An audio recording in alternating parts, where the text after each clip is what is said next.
আসসালামু আলাইকুম এভরিওয়ান, স্বাগত সকলকে আমার নতুন একটি ভিডিওতে। তো আমি আমার মাম্মার সঙ্গে একটা ফার্স্ট টাইম সাবুদানা খাবো। তো সাবুদানাটা বাটির মধ্যে ভিজিয়ে রেখেছিলাম আগের দিন রাত্রিবেলায়। তো এটাকে ভালোভাবে জল ছড়িয়ে গ্যাসের মধ্যে চাপিয়ে নেব। তো আমি সসপ্যানের মধ্যে এটাকে ফুটিয়ে নেব ভালোভাবে। তো এটা আপনারা পরিমাণ মতো পানিটা ভালো করে দিতে হবে, কারণ পানি বেশি না দিলে এটা সহজেই লেগে যাবে। তো আমি এটা ভালো পরিমাণ মতো পানি দিয়েছি, দেখতেই পাচ্ছেন। তো এটাকে আমি ভালো করে নাড়াচাড়া করছি যাতে লেগে না যায়। তো এটা নাড়াচাড়া হচ্ছে।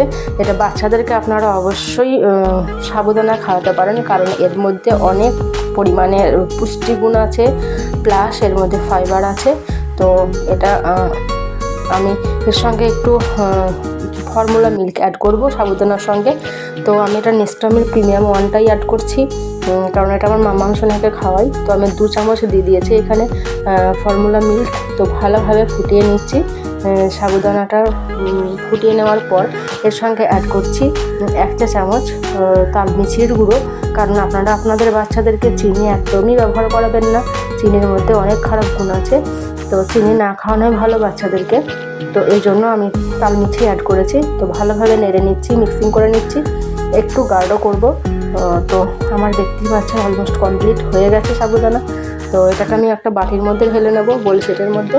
তো এই যে বোলের মধ্যে আমি ঢেলে নিচ্ছি। তো এবার আমি আমার মামাকে খাওয়াবো। আপনারা এভাবে বাড়িতে সহজেই বানাতে পারেন। তো ভিডিওটা কেমন লাগলো অবশ্যই জানাবেন। লাইক, কমেন্ট, শেয়ার, সাবস্ক্রাইব অবশ্যই করবেন, পাশে থাকবেন।